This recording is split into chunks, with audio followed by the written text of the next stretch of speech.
신약성경 30페이지 마태복음 18장 21절부터 35절의 말씀, 저와 한 절씩 교독하시고 마지막 절 합독하도록 하겠습니다. 그때에 베드로가 나와 이르되 주여, 형제가 내게 죄를 범하면 몇 번이나 용서하여 주리이까?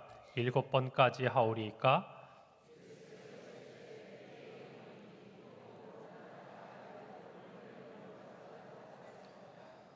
그러므로 천국은 그 종들과 결산하려 하던 어떤 임금과 같으니 갚을 것이 없는지라 주인이 명하여 그 몸과 아내와 자식들과 모든 소유를 다 팔아 갚게 하라 하니,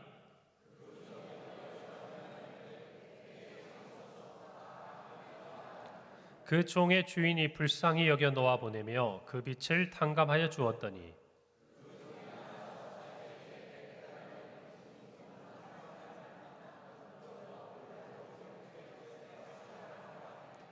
그 동료가 엎드려 간구하여 이르되 나에게 참아 주소서 갚으리이다 하되,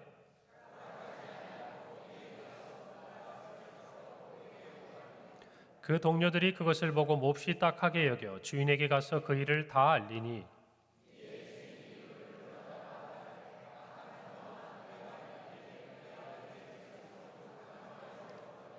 내가 너를 불쌍히 여김과 같이 너도 내 동료를 불쌍히 여김이 마땅하지 아니하냐 하고,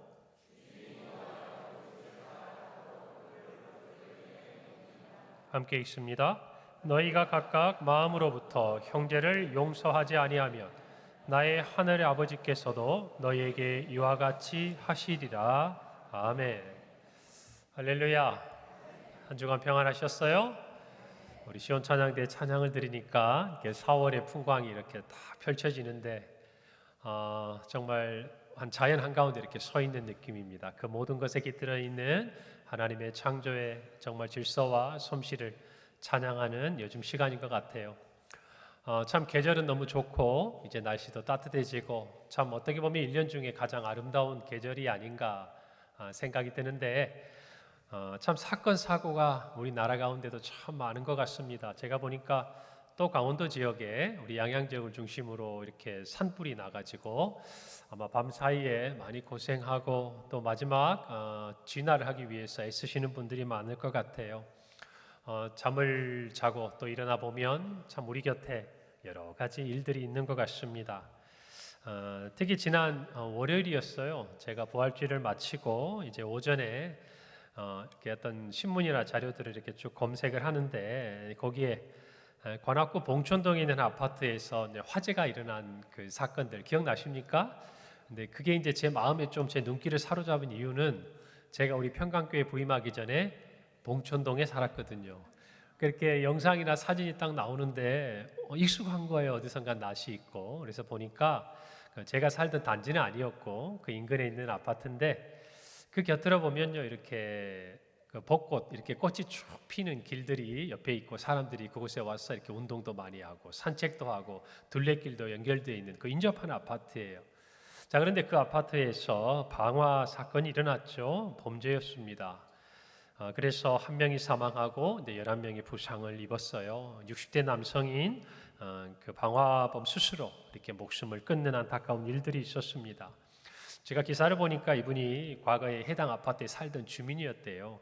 주민이었는데 윗집 주민하고 이렇게 층간 소음의 갈등도 있었고, 또 작년에는 쌍방 폭행 사건도 있어가지고 이렇게 경찰이 출동한 그런 일도 있었다고 해요.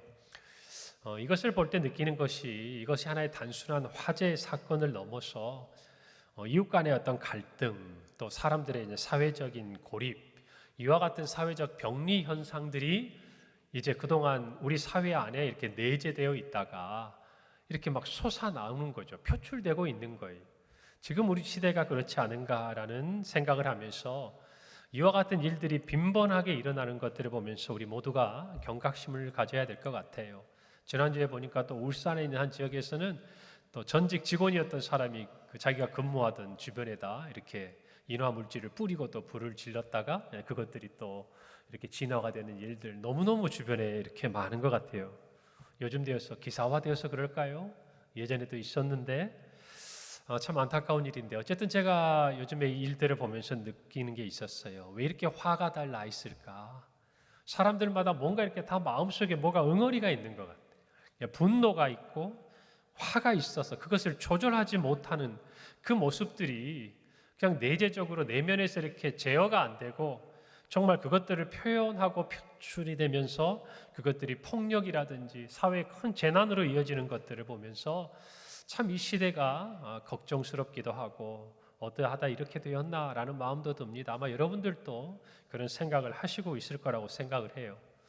제가 이 일들을 보면서 말씀에 떠오른 성경 한 구절이 있었습니다. 바울이 그가 이제 마지막 죽기 전에 유언과도 같았던 디모데후서 말씀을 이렇게 기록하면서 그의 아들, 믿음의 아들이죠. 디모데에게 편지하는 한 구절인데 3장 3절이에요. 바울이 마지막 말세 때 고통하는 때를 이야기하며 이런 말을 합니다. 무정하며 원통함을 풀지 아니하며 모함하며 절제하지 못하며 사나우며 선한 것을 좋아하지 아니하며 제가 이 말씀을 떠올리게 된 게 바로 이 한 구절이었어요. 사나우며.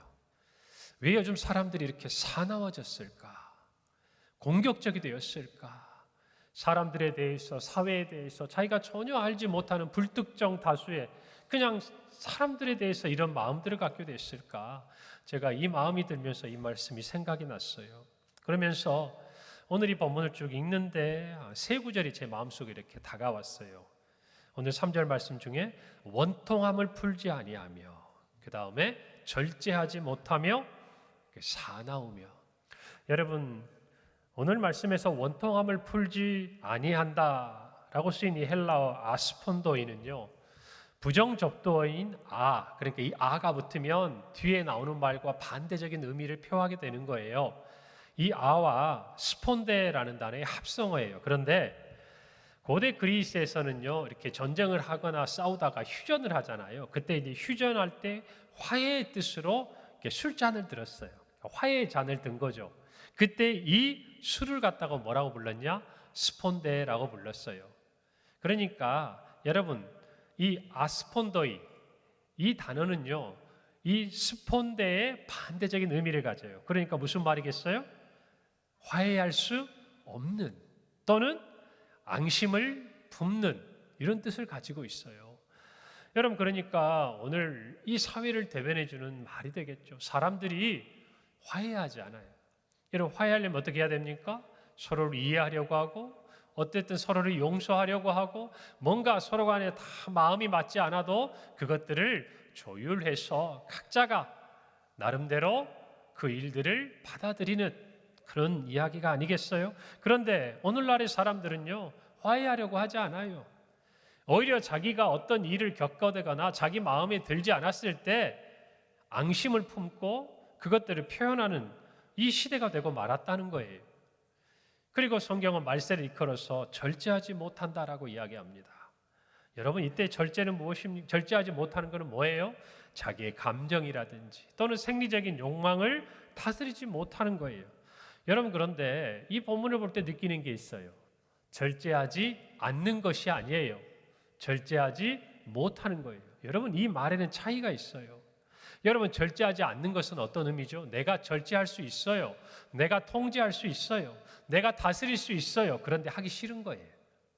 그런데 오늘날의 사회는 절제하지 못하는 사회가 됐어요. 사람들이 설령 내가 참고 싶고 이것을 참아야 하고 절제해야 된다고 생각이 되어도 못하겠는 거예요. 안 되는 거예요. 다스리지 못하는 거예요. 그러니까 사회에 여러 가지 병현상들이 나타나는 것 아니겠습니까? 그리고 사나워졌어요. 여러분이 사납다는 말이 어떤 의미냐면 문명과는 거리가 멀어 있는 야만적인, 다시 말하면 동물처럼 본능에 따라 행하는 그 상황을 일컬어서 사나워졌다라고 이야기해요. 여러분, 오늘날 이 사회가 얼마나 문명화되었습니까? 사상적인 측면이라든지 우리가 가지고 있는 인문학적인 모든 소양이라든지 특별히 과학기술 분야에 있어서는요, 정말 우리 상상을 초월할 만큼 여러분 문명화된 사회를 저와 여러분이 살고 있어요. 여러분, 제가 어릴 때만 해도요, 먼 미래, 여러분 그때 미래는요 2000년도였어요. 2000년이면 정말 먼 미래처럼 느꼈어요. 그런데 지금 저희가 몇 년도에 살고 있습니까? 2025년을 살고 있는 거예요. 그 사회에서 우리가 돌아보면요, 예전에 저희가 가지고 있는 어떤 상상력, 제가 어릴 때 이렇게 만화책, 소년 챔프나 이렇게 연재하고 막 그 이전에 어떤 만화책들을 보면 고작해야 사람들이 상상하는 미래의 세계는 이런 거였어요. 자동차가 비행기처럼 막 하늘을 날아다니고요. 저 해저에 막 사람들이 사는 해저 도시가 건설이 되고 이런 수준이었지. 여러분, 오늘 우리가 그냥 너무나 자연스럽게 겪고 있는 저 미국에 있는 사람, 저 유럽에 있는 사람하고 오늘날 우리가 얼굴을 화상을 통해서 보면서 실시간으로 대화를 하는 것은 그때는요, 상상할 수도 없는 것들이었어요. 넘어 있는 것들이. 그저 고작 해봐야 전화로 어떻게 그냥 사람 목소리 듣는 것 정도? 여러분, 이렇게 사회는 문명화되어 가는데 사람들의 마음은요, 반대로 가요. 본능에 따라 이끌려가요. 다스리지 못해요. 통제하지 못해요. 감정이나 욕망에 그냥 휩쓸려 가요. 그래서 사나워져요. 여러분, 어떻게 이렇게 되어가고 있는가? 여러분, 그것을 일컬어서 말세라 그래요. 여러분, 문명은 발달해 가지만 사람들의 마음은 반대로 가는 거예요. 오늘 이 시대를 저와 여러분이 살고 있기에 이런저런 일들이 우리 안에 일어나고 있는 것 같아서 참 많이 안타까웠어요. 여러분, 우리는 이 말세를, 이 사람들이 고통한 때를 지나가고 있습니다. 여러분, 우리는 지난주에 한 주간을 지나왔지만 부활 주일이었고 그 전주에는 고난주간 특별 새벽 기도회를 지나왔습니다. 예수님의 십자가를 묵상했어요. 우리를 위해 우리의 죄를 대속하신 주님의 은혜와 그 사랑과 그 고난을 우리는 새벽을 깨우면서 함께 했습니다. 그리고 우리는 그곳에 멈추지 않고 부활절을 맞이해서 모든 사망 권세를 이기시고 부활하신 주님으로 인해서 기뻐하고 주님께 영광을 돌리고 그 능력을 힘입는 예배를 함께 드렸습니다. 여러분, 그런데 참으로 이 한 주간을 지나면서 우리의 마음속에 정말 간직하게 된 십자가에 대한 묵상은요, 사실 다른 것이 아니었어요. 그것은 용서였어요. 예수님께서 우리의 죄를 용서하시고 그 죄의 값을 우리 대신 치러주신 것이죠. 하나님께서 우리의 죄를 용서하신 이야기가 바로 십자가의 이야기였던 것이죠. 여러분, 예수님께서 십자가에 못 박히실 때 이런 말씀을 하셨습니다. 아버지, 저들을 사하여 주옵소서. 자기들이 하는 것을 알지 못함이니이다. 무슨 말이에요? 하나님 아버지, 저들의 죄를 용서해 주십시오. 예수님 이렇게 기도하신 거 아닙니까? 그래서 지난 한 주간을 지나오면서 제가 오늘 무슨 말씀을 나눌까 이렇게 묵상하면서 한 주간 제 마음속에 화두는 바로 용서였습니다. 용서.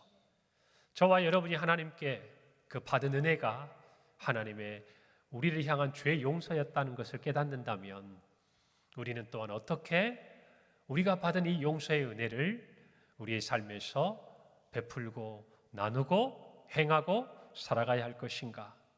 그 말씀을 오늘 이 본문을 통해서 한번 우리 성도들과 나눠보고 싶어요. 오늘 21절 말씀입니다. 예수님과 베드로의 대화예요. 그때 베드로가 나와 이르되 주여, 형제가 내게 죄를 범하면 몇 번이나 용서하여 주리이까? 7번까지 하오리이까? 여러분, 베드로가 예수님께 물었습니다. 주의 형제가 내게 죄를 범했을 때 몇 번 용서할까요? 근데 베드로가 몇 번까지 할까요? 라고 예수님께 말하죠. 7번까지 하오리이까? 여러분, 그 당시에 유대의 랍비들, 유대의 선생님들은요, 그 당시 유대인들에게 용서에 대해서 이렇게 가르쳤어요. 이웃의 범죄는 3번까지 용서하고 그 이상은 하지 마라. 이렇게 가르쳤어요. 여러분, 그것을 알고 있는 이 베드로가 예수님께 지금 예수님, 제가 몇 번 용서할까요? 라고 이야기해요. 7번. 여러분, 그러니까 베드로의 이 질문은요, 그 당시 사회가 가지고 있던 통념이나 가르침을 훨씬 뛰어넘는 것입니다. 여러분, 사실 우리도 용서를 7번? 아니, 3번도 사실은 쉽지 않은 것이잖아요. 자, 베드로는 이 질문을 하면서 예수님이 어떤 반응을 기대했을까요? 여러분 같으면 어떤 생각으로 이 질문을 했을 것 같아요? 예수님께서 베드로야, 너 참 기특하구나. 너는 어떻게 이렇게 내 마음을 잘 아니? 사람들은 3번이라고 이야기하지만 나의 제자인 너희들은 그보다 더 용서하는 자가 되어야 한다. 아마 이렇게 예수님께서 말해주기를 기대하지 않았을까? 어쩌면 이런 마음으로 이야기하지 않았을까요? 여러분, 저는 이렇게 베드로를 성경에서 묵상할 때마다 참 베드로를 보고 어린아이 같다는 생각을 많이 해요. 베드로는요, 예수님께 칭찬받고 싶고 예수님이 계신 곳에 가고 싶어요. 여러분, 베드로는 다시 보세요. 예수님의 제자들 중에 첫째 가는 제자였어요. 맞죠? 그러니까 우리는 일컬어 말하기를 베드로를 일컬어 예수님의 수제자라고 이야기하지 않습니까? 그러면 여러분, 자기가 첫째이면요, 자기 뒤에 또 자기 곁에 있는 다른 제자들을 의식할 수밖에 없어요. 그런데 베드로는 가만히 행동하고 말하는 걸 보며 다른 사람은 전혀 의식하지 않아요. 누구만 바라봅니까? 주님만 바라봐요. 그래서 궁금한 게 있으면 물어보고요, 주님께 칭찬받고 싶으면 선뜻 표현해요. 여러분, 그래서 베드로가 저는 예수님의 첫째 제자가 되지 않았나 싶어요. 여러분, 우리들 이렇게 뒤돌아보면서 느끼는 것 중에 하나가 신앙에 있어서 가장 좋은 것이 바로 이처럼 어린아이같이 하나님 앞에 행하는 거예요. 여러분, 예수님께서 무리에 계실 때도 주님 앞에 가잖아요. 누가 갑니까? 베드로가 갑니다. 가다가도 끝까지 가지 못하고 빠져들어요. 그때가 되면 뭐라 그래요? 예수님 도와주세요. 살려주세요. 어린애 같지 않으세요? 여러분, 그런데 이 모습이 저와 여러분에게 필요해요. 여러분, 신앙 가운데 있어서 가장 위험한 것 중에 하나가 뭐냐면 없는데 있는 척하는 거예요. 그것도 누구 앞에서? 하나님 앞에서. 뭐 사람들 앞에서는 뭐 말할 것도 없고, 내가 믿음이 없으면서도 믿음이 있는 척하는 거예요. 내가 순종할 정말 그 어떤 마음의 준비가 안 돼 있는데도 되어 있는 것처럼 사람들 앞에 표현하는 것. 여러분, 그것이 신앙에서 보면 사실은 위험할 수 있는 거예요. 아니, 위험한 거예요. 그런 것을 보자면 베드로처럼 어쩌면 어린아이같이 하나님께 묻다 보면요, 정확하게 알게 되잖아요. 공부도 마찬가지 아니에요? 선생님께서 알겠니? 라고 물어보는데 이해 못했어요. 그런데 웃고 있어요. 아는 것처럼. 왜? 다른 친구들이 예라고 대답을 하니까. 여러분, 신앙은요, 어린아이 같아야 돼요. 잘 모르겠으면 어떻게 해요? 손을 들고 예수님 물어보는 거예요. 또 예수님께 칭찬받고 싶으면 예수님에게 말해보는 거예요. 이 베드로 때문에 저와 여러분은요, 이렇게 좋은 예수님의 가르침을 또 받고 있는 거예요. 자기만 잘하는 게 아니라 주변에 있는 모든 사람들에게 하나님의 뜻이 무엇인지를 분명히 가르쳐 줄 수 있는 선한 도구로 쓰임받는 거예요. 오늘 저와 여러분이 베드로 같은 신앙을 갖기를 바랍니다. 자, 그런데 예수님이 이 베드로의 기대를요, 전혀 충족시켜주지 않고 다른 대답을 하십니다. 보면 예수님이 이런 말씀하실 때가 많아요. 왜 그럴까 생각해 보면 그만큼 베드로를 신뢰하시고 사랑하셨기 때문인 것 같아요. 예수님은 말씀하십니다. 베드로에게 7번을 70번까지라도 해라. 자, 베드로는 몇 번 용서할까요? 물었어요. 7번이에요. 그런데 예수님 뭐라고 하셨어요? 7번을 70번을 해라. 자, 그러면 우리가 계산해 보면 예수님은 총 몇 번 용서하라는 말씀이에요? 490번이죠. 진짜 예수님이 490번 하라는 말씀일까요? 뉘앙스는 그게 아니에요. 70번까지라도 무슨 말이에요?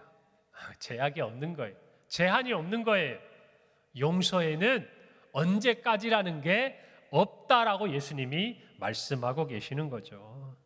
아마 베드로는 힘들었을 거예요, 이해하기가. 제자들도 마찬가지일 거예요. 왜냐하면 그들은 오늘 하루를 살아가면서 또한 누군가에게 용서를 받아야 되고 용서를 하는 그런 어떤 삶의 시간들을 지나가고 있기 때문이에요. 그것을 아신 주님께서요, 쉽게 풀어서 설명해 주시는 게 우리가 오늘 본문에서 읽은 10,000달란트와 100데나리온 빚진 자의 비유입니다. 내용은 이래요. 어떤 임금에게 10,000달란트 빚진 자가 있었습니다. 여러분, 이 당시에요, 이 달란트는 모든 화폐의 가치 중에 가장 큰 거예요. 여러분, 우리도 보면 뭐 10원, 100원, 그러다가 우리가 지폐로 있는 게 수표 빼고 제일 높은 게 뭐예요? 5만 원권이죠. 여러분, 그래서 5만 원권 받으면 기분 좋잖아요. 여러분, 그 당시의 화폐 중에서도 물론 이 5만 원보다 훨씬 큰데 가장 큰 화폐의 단위가 달란트예요. 그런데 우리가 일반적으로 알고 있는 단위가 있어요. 그게 데나리온인데 이 데나리온은요 사실 그 당시에 일일 노동자의 하루 품삯이었어요. 하루 근무자. 올해로 따지면 요즘으로 따지면 한 얼마인지 모르지만 한 10만 원 가까운 돈 정도 되지 않을까 싶기도 해요. 자, 그 돈이 1데나리온인데 이 달란트는요 한 달란트가 그것이 한 6,000배 되는 가치를 가지고 있어요.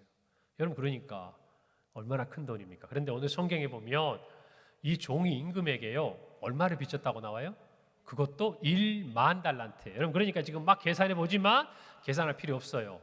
우리 상상을 뛰어넘는 액수예요. 우리로 따지면 거의 조 단위 액수에 가까운 돈. 조 단위가 넘죠. 자, 그 돈을 지금 설명을 하는데 여러분 사실은 이게 가능하지 않는 얘기죠. 왜 그래? 종이 임금에게 그 큰 돈을 빌릴 수가 있겠습니까? 그런데 어쨌든 예수님께서는 이와 같은 현실에서는 거의 불가능할 것 같은 그 이야기를 지금 비유로 들어서 하고 계시는 거예요.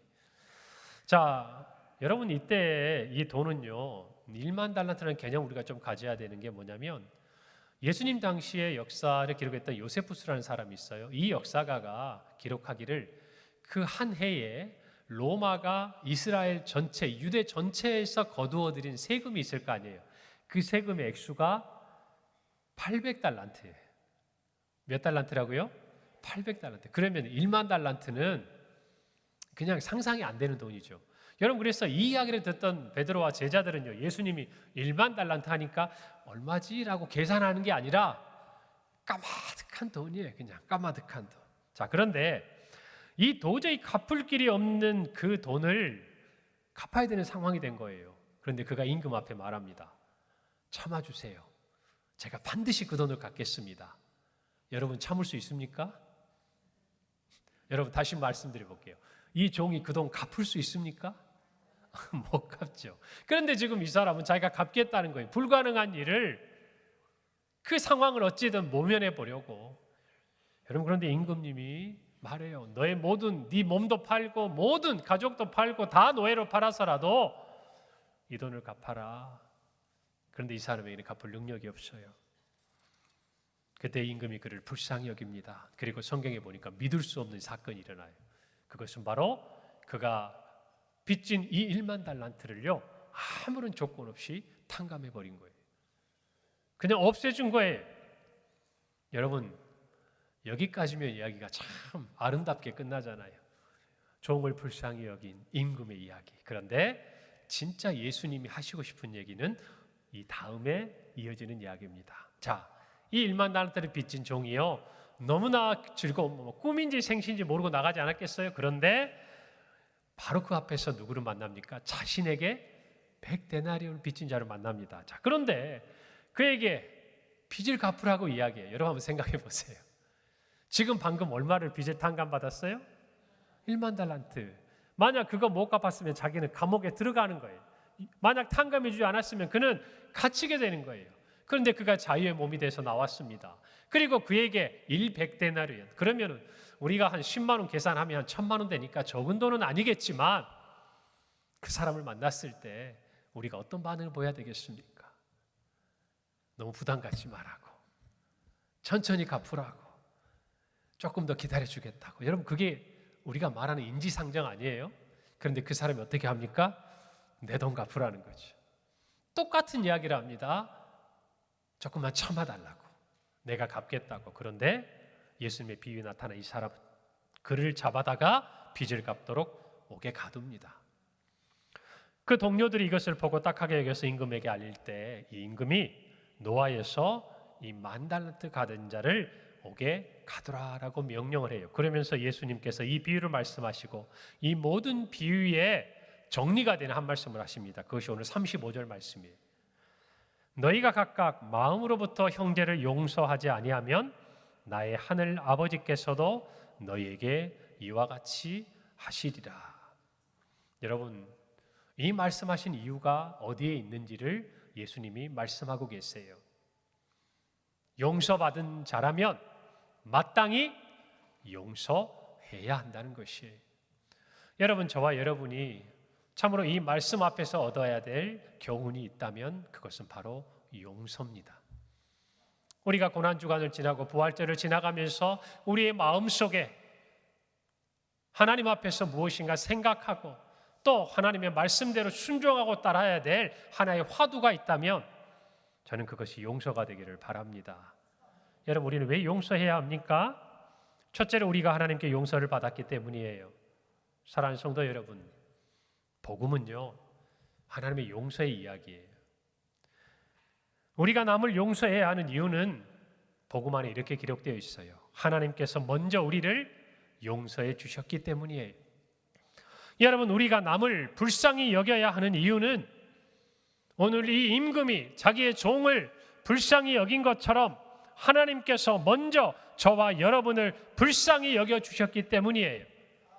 예수님은 이 비유를 들어 말씀하시면서 실은 이 1만 달란트를 빚진 이 사람이 바로 제자들이요, 이 자리에 있는 저와 여러분이었다라고 이야기하고 싶으신 거예요.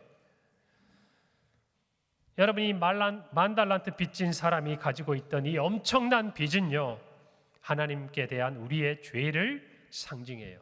그 이유가 있어요. 왜냐하면 오늘 본문의 빚진 자라는 표현을 하는 헬라어 오페일레테스라는 이 단어는요, 다른 곳에서 똑같이 쓰이는데 어떤 의미로 쓰이는 줄 아세요? 여러분 잘 아는 본문이에요. 여러분, 예수님이 우리에게 가르쳐 주신 주기도문에 오늘 이 본문의 제목을 생각해 보면 떠오르는 한 구절이 있을 거예요. 어떤 구절이죠? 우리가 우리에게 죄 지은 자를 사하여 준 것 같이 우리의 죄를 사하여 주옵시고. 여러분, 이때 이 죄라는 단어가요, 오늘 본문의 빚진 자라는 단어와 똑같은 단어예요. 그러니까 우리가 지은 이 죄는요, 다시 말하면 우리가 하나님 앞에 빚진 거예요. 누구 앞에 빚진 거예요? 하나님 앞에 빚진 거예요. 그래서 반드시 하나님 앞에 갚아야 하는 거예요. 그리고 그것은 도저히 우리가 갚을 수 없는 거예요. 여러분, 이것을 저와 여러분이 아셔야 돼요. 여러분, 오늘 예수님이 이 말씀을 하신 배경을 좀 알아야 돼요. 오늘 우리의 본문 말씀은 마태복음 몇 장이죠? 몇 장이에요? 18장이에요. 자, 그럼 너무나 쉬운 질문 하나 할게요. 18장 다음에는 몇 장이 있을까요? 19장이 있습니다. 오늘 우리가 읽은 이 본문은요, 마태복음 18장의 맨 마지막에 있는 본문이에요. 자, 그리고 19장 1절 첫 번째 구절은 이렇게 기록합니다. 예수께서 이 말씀을 마치시고 갈릴리를 떠나 요단강 건너 유대의 지경에 이르셨다라고 기록합니다. 예수님께서 이 말씀을 마치셨어요. 어떤 말씀? 방금 조금 전에 우리가 읽은 이 용서에 대한 말씀을 마지막으로 예수님의 가르침을 마치고 길을 떠나셨대요. 그러니까 이 말씀은 예수님께서 갈릴리에서 마지막 하신 말씀이에요. 이 말씀으로 가르치시고 예수님은 이 갈릴리를 떠나서 예루살렘에 있는 유대로 가셨어요. 제가 질문 하나 드릴게요. 왜 가셨을까요? 왜 가셨을까요? 그렇죠. 예수님은 십자가를 지기 위해 가셨어요. 하나님께서 우리의 모든 죄를 용서하시는, 우리의 모든 빚을 탕감하시는 그 십자가 대속의 은혜를 지시기 위해 예수님께서는 이 갈릴리 땅을 떠나면서 마지막 그 땅에 있는 제자들과 사람들에게 이 말씀하신 거예요. 너희가 각각 마음으로부터 형제를 용서하지 아니하면 나의 하늘 아버지께서도 너희에게 이와 같이 하시리라. 용서에 대한 말씀을 하고 예수님은 십자가를 지러 가신 거예요. 이 십자가는 용서였어요. 여러분, 용서는 참 쉽지 않아요. 오늘 이 말씀을 들으면서 여러분 마음속에 어쩌면 복잡한 생각이 드신 분이 있을 거예요. 우리라고 용서하고 싶지 않은 거 아니에요. 용서하려고 노력했어요. 참았어요. 애썼어요. 그런데 반복적으로, 지속적으로 긴 시간 우리가 용서해야 되는 상황이 펼쳐지거나 또는 너무 깊은 아픔과 상처가 우리 안에 찾아올 때는 여러분 용서가 쉽지 않아요. 아니, 어려워요. 여러분, 용서는요, 그래서 우리의 인격이나 우리의 의지로 할 수 있는 것이 아니라는 것을 아셔야 돼요. 특별히 예수님께서 우리에게 용서하라라고 하신 이 말씀의 용서는 그저 우리가 세상에서 좋은 성품과 인격과 우리의 어떤 마음의 크기를 가지고 남들에게 베풀 수 있는 그런 용서를 말씀하신 게 아니에요. 그것은 3번이면 족할 수 있어요. 그것은 7번이면 차고 넘칠 수 있어요. 그러나 예수님께서 우리에게 요구하시는 이 용서의 크기는요, 70번, 아니 7번씩 70번이어도 부족한 거예요. 그것은 우리의 힘으로 할 수 있는 게 아니에요. 우리의 의지로 할 수 있는 것이 아니에요. 여러분, 그것을 저와 여러분이 알아야 합니다. 그렇다면 무엇일까요? 이와 같은 용서는요, 은혜의 영역이에요. 은혜의 영역이라고요. 주님은 그걸 요구하시는 거예요. 다시 말하면 우리의 인격이나 우리의 의지가 아니라, 우리의 성품이 아니라 예수 그리스도의 십자가의 그 은혜의 능력과 힘으로 우리가 용서할 수 있다라고 주님은 말씀하고 계시는 거예요.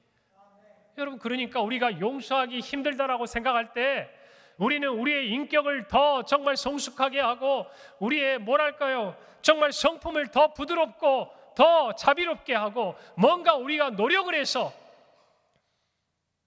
우리의 용서의 크기를 키울 수 있는 것이 아니라는 거예요.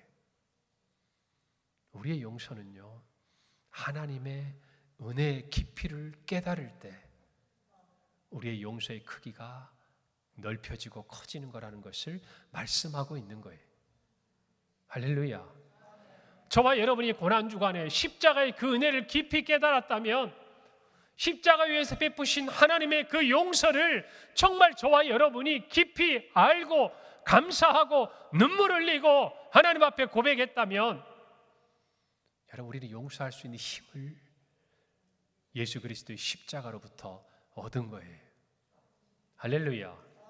여러분, 세상에 있는 사람 중에 우리가 인정할 만한, 아니 우리도 참 따라가기 힘든 정말 깊은 용서를 베푸는 사람들도 간혹 있습니다. 여러분, 그러나 하나님께서 우리에게 요구하시는 용서는 그런 차원이 아니에요. 그리고 그 뿌리는, 그 힘은 하나님의 은혜의 근거예요.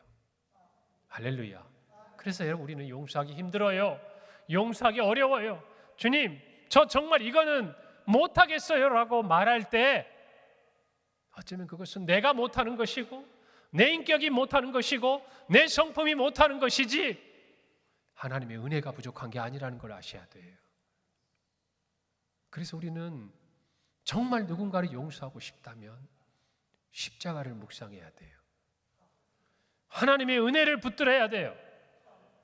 하나님께서 우리에게 주신 은혜가 어떤 것인지를 깨달아야 돼요. 용서받을 수 없는 우리를 사랑하신 하나님의 은혜에 보답하는 것이 용서인 것을 깨닫는 것, 그것이 바로 우리가 가져야 될 용서라는 것이에요. 여러분, 오늘 비유에서 임금은요 1만 달란트의 손실, 그것을 자신이 끌어안은 거예요. 받은 사람은 말 한마디로 탕감을 받았지만 주인은 받아야 될 10,000달란트를 끌어안은 거예요. 그 손해를 끌어안은 거예요. 예수 그리스도는 저와 여러분이 갚아야 되고 끌어안아야 될 우리의 죄의 값을 우리를 대신해서 끌어안으신 거예요. 그리고 우리에게 말씀하시는 거예요. 다른 사람이 끌어안아야 될 그 잘못된 또는 용서받아야 될 그 모습을 너희도 끌어안으라. 그것이 용서의 진정한 의미예요. 여러분, 예수님께서 십자가에서 마지막 하신 말씀이 무엇입니까? 다 이루었다. 여러분, 이 다 이루었다는 헬라어 단어 테텔레스타이는요 상업적인 용어예요. 완불했다 그 말이에요. 갚았다 그 말이에요. 예수님께서 감내했다 그 말이에요. 예수님께서 지불하셨다 그 말이에요. 예수님께서 끌어안으셨다 그 말이에요. 그 은혜를 받은 저와 여러분이 뒤돌아 나오는 그 앞에 100달란트 빚진 자가 있는 거예요. 그냥 어느 순간 지나가다가 길에서 만나는 100데나리온을 빚진 자가 아니라 1만 달란트를 탕감받고 뒤돌아서서 나오는 그 길에서 만난 100데나리온 빚진 자에게 하나님은 용서받은 자로서 용서하라고 말씀하시는 거예요. 이것이 우선되고 전제된다는 것을 잊어서는 안 돼요. 이것을 잊어버리잖아요. 내가 어떤 은혜를 받았는지, 얼마나 많은 빚을 탕감받았는지 잊어버리잖아요. 내가 받아야 될 100데나리온만 눈앞에 보이는 거예요. 내 목, 그가 나에게 갚아야 될 것만 온통 내 마음을 사로잡아 분노하는 거예요. 사나워지는 거예요. 화해하지 않는 거예요. 사랑하는 성도 여러분, 우리가 받은 은혜가 무엇인지를 깨닫기를 바랍니다. 용서하고 싶거든 하나님께서 우리를 먼저 용서하셨음을 다시 한번 확인하시기 바랍니다. 정말 1만 달란트, 상상할 수 없고 도무지 갚을 수 없는 그 은혜가 우리 안에 있다라는 것을 기억한다면 우리도 주님을 따라 용서할 수 있는 힘을 얻지 않겠습니까? 우리는 또 용서해야 됩니다. 왜일까요? 하나님의 나라가 이루어지기 때문이에요. 무엇이 이루어진다고요? 하나님의 나라가. 여러분, 예수님은 용서를 말씀하시면서 23절에 이렇게 그 비유를 시작하십니다. 그러므로 천국은 그 종들과 결산하려 하던 어떤 임금과 같다 이야기해요. 무엇에 대한 말씀을 하시는 거예요? 천국에 대한 말씀이에요. 다시 말하면 예수님의 이 비유는 천국에 대한 예화예요. 천국에서는 이와 같은 일들이 일어날 것이다라고 말씀하고 있는 거예요. 여러분, 우리는 천국이 무엇인지 분명히 알아야 돼요. 우리는 천국, 다시 말하면 하나님의 이 나라는 이미와 아직이라는 이 사이에 있다라는 것을 우리는 알고 있어요. 예수 그리스도께서 육신의 몸을 입고 이 땅에 오심으로 말미암아 이미 하나님의 나라는 우리 가운데 임했어요. 가시적으로, 현실적으로 이 땅에 주님이 오셔서 실제로 우리를 위해 죽으시고 우리의 죄를 사하시고 용서하셨어요. 할렐루야. 그러나 우리는 아직 임하지 않은 하나님의 나라를 기대해요. 소망합니다. 다시 오실 주님이 이 땅에 오실 때에 우리는 진정한 하나님의 나라, 하나님의 통치하시는 그 은혜 아래 함께 머물게 될 거예요. 그러나 그 사이, 이미와 아직에 있는 이 사이에서도 우리는 오늘 우리의 삶에서 천국을 경험합니다. 할렐루야. 하나님의 나라는 하나님의 통치하심, 하나님의 다스리심이 임하는 곳이에요. 예수 그리스도를 구주로 믿은 저와 여러분은 하나님의 자녀가 되었고 하나님의 백성이 되었습니다. 하나님의 교회, 우리 평강교회는 하나님이 다스리시고 통치하시는 하나님의 나라인 것이에요. 여러분, 그렇다면 그 안에는 하나님의 통치의 원리가 모든 사람들을 이끌어가야 돼요. 할렐루야. 그래서 하나님의 말씀, 이 말씀은요, 하나님 나라에 사는 하나님의 백성들의 통치 원리예요. 여러분, 로마에 가면 어디 법을 따라야죠? 로마의 법을 따라야죠. 대한민국에 살려면 대한민국의 헌법과 법률을 준수해야 돼요. 그래야 그 안에 있는 기본권과 모든 권리를 보장받을 수 있고 그것을 위해 의무도 행해야 되는 거예요. 하나님의 나라에 거하려면, 하나님의 나라에 살려면 하나님의 다스림에 순복해야 돼요. 하나님의 통치 원리에 따라야 돼요. 그런데 하나님께서 말씀하고 계신 거예요. 나의 나라는, 하나님의 나라는 용서가 하나님의 통치의 원리라는 거예요. 그 통치의 원리대로 하나님은 저와 여러분을 용서하셨고 이렇게 말씀하시는 거예요. 너희도 용서하라. 너희도 용서하라. 여러분, 이게 하나님의 나라의 통치 원리예요. 여러분, 그래서 우리가 거하고 있는 이 하나님의 나라는요, 어쩌면 주님 다시 오실 그날까지 용서받을 일이 없는 곳이 아니라 끊임없이 용서가 필요하고 그 용서의 선순환이 일어나는 자리, 그 자리가 바로 하나님의 나라라는 거예요. 그러므로 하나님의 백성들, 하나님의 자녀들이 살고 있는 그 자리에는 하나님이 우리를 용서하셨듯이 끊임없이 서로를 용서하는 이 이야기가 반복돼야 되고 일어나야 한다라는 것이, 그것이 하나님의 나라의 통치 원리예요. 여러분, 무조건적인 그 은혜로 용서받은 사람이라면 남을 용서해야 돼요. 그런데 남을 용서하지 못한다는 것은, 다시 말하면 하나님의 이 통치하심을 인정하지 않는다는 거예요. 그에게는 하나님 나라에 살 수 있는 자격이 없는 거예요. 오늘 저와 여러분이 분명히 이 말씀을 깨닫기를 바랍니다. 예수님은 주기도문을 말씀하시고 이어지는 6장 마태복음 14절 15절에 이렇게 말씀하세요. 너희가 사람의 잘못을 용서하면 너희 하늘 아버지께서도 너희 잘못을 용서하시려니와 너희가 사람의 잘못을 용서하지 아니하면 너희 아버지께서도 너희 잘못을 용서하지 아니하시리라. 이제 하나님의 그 은혜 가운데 용서받은 저와 여러분에게 하나님은 용서하라라고 말씀하시고, 예수님께서는 우리가 어떻게 기도할까요? 라고 묻는 제자들의 그 질문에 주기도문을 가르쳐 주시면서 그 주기도문의 중요한 내용이 바로 하나님의 용서와 우리가 그 은혜를 힘입어 남을 용서하는 것이다라고 정리해 주시는 거예요. 오늘 저와 여러분은 하나님의 나라에 사는 하나님의 자녀로서 용서의 하나님의 통치의 원리에 순복하기를 바랍니다. 여러분, 이 용서가 가득한 곳에 하나님의 나라가 임하는 거예요. 하나님의 나라가 임하는 곳에 이 용서가 아름다운 선순환을 맺어가는 거예요. 여러분의 가정에 하나님의 나라가 임하기를 원합니다. 여러분의 일터에 하나님의 나라가 임하기를 원합니다. 우리 평강교회 하나님의 나라가 임하기를 원하고, 우리 대한민국에 하나님의 나라가 임하고 하나님의 나라가 되기를 원합니다. 그렇다면 그 모든 자리에는 한 가지 하나님 나라의 통치 원리가 나타나야 돼요. 그것은 바로 용서하는 거예요. 용서하는 거예요. 여러분, 우리가 그 은혜를 지난 고난주간과 부활주일을 지나며 깨달았다면, 여러분, 다가오는 5월 가정의 달 아닙니까? 부모와 자녀 간에 용서할 수 있기를 바랍니다. 부부 간에 용서할 수 있기를 바랍니다. 형제 간에 용서할 수 있기를 바랍니다. 우리 교회의 지체 간에 용서할 수 있기를 바랍니다. 여러분이 못하겠거든 십자가를 바라보세요. 여러분을 용서하신 하나님의 그 사랑을 기억하세요. 그 은혜가 부족한 거지 여러분의 인격이 부족한 게 아니에요.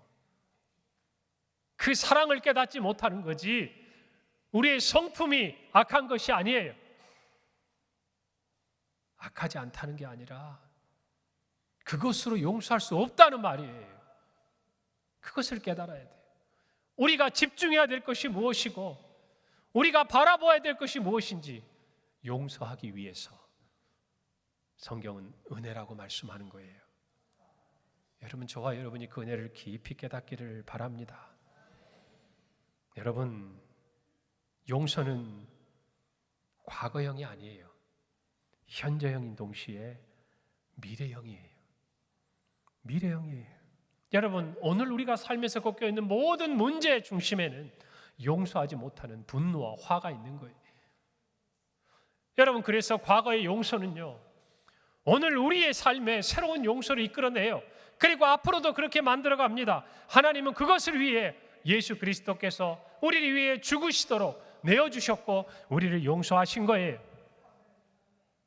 여러분, 용서는요, 타인을 위한 선물이기 이전에 바로 자신을 위한 가장 좋은 선물이라는 것을 아셔야 돼요. 우리가 용서하지 않아서 다른 사람을 감옥에 가두는 것 같지만 실은 그 행위는 우리 자신을 과거 속에 가두는 것이고 현재와 미래로 나아가지 못하게 하는 것이고 우리 모두를 분노와 미움과 증오의 감옥 안으로 밀어넣는 것이라는 것을 저와 여러분이 알아야 돼요. 무엇하지 않을 때, 용서하지 않을 때 이 비유에서는 내가 용서하지 못한, 나에게 빚을 갚지 못한 그 사람을 감옥에 넣었지만 이 행위는 실은 용서하지 못하는 자신을 감옥에 넣는 것과 똑같다는 것을 예수님은 비유를 통해 임금이 그 사람을 다시 옥에 가두는 것을 이야기하시면서 깨닫게 하시는 거예요. 여러분, 나오셔야 돼요. 여러분 스스로가 갇혀 있다고 생각하는 분노의 감옥에서, 미움의 감옥에서, 증오의 감옥에서 빗장을 열고 나오셔야 돼요. 나오려면 용서라는 키를 가져야 돼요. 그것을 갖지 못하면 나올 수가 없어요. 우리는 자유해야 돼요. 우리는 화해해야 돼요. 우리는 평화해야 돼요. 그래서 우리는 용서해야 돼요. 여러분, 그 은혜가 저와 여러분에게 있기를 간절히 바랍니다. 그 자리가 하나님의 나라가 임하는 거예요. 할렐루야. 우리 올 한 달을 맞이하는 이 주간에 저와 여러분 모두가 용서의 깊은 은혜를 깨닫기를 바랍니다. 그러므로 우리의 가정, 일터, 사회, 그리고 무엇보다 지금 혼란 가운데 이 대한민국의 문제 한가운데는 서로 용서하지 못하고 화해하지 못하고 미워하고 증오하는 이 모든 것이 가장 큰 뿌리요 문제가 아닙니까? 이것을 안다면 이 사회를 향해서도 그리스도인으로서 이 나라가 하나님의 나라가 되도록 용서의 이 아름다운 메시지를 선포하는 저와 여러분이 되시기를 바랍니다. 우리 모두의 마음에 자유함과 기쁨이 가득하게 되리라 확신합니다. 에베소서 4장 32절은 이렇게 말합니다.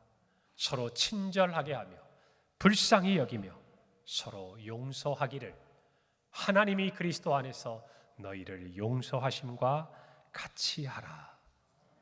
오늘 이 말씀이 우리 모두의 마음에, 우리 교회와 또 우리 가정과 일터와 우리 대한민국 가운데 주님이 주시는 화해, 화목의, 사랑의, 용서의 메시지가 되는 줄 믿습니다. 기도하겠습니다.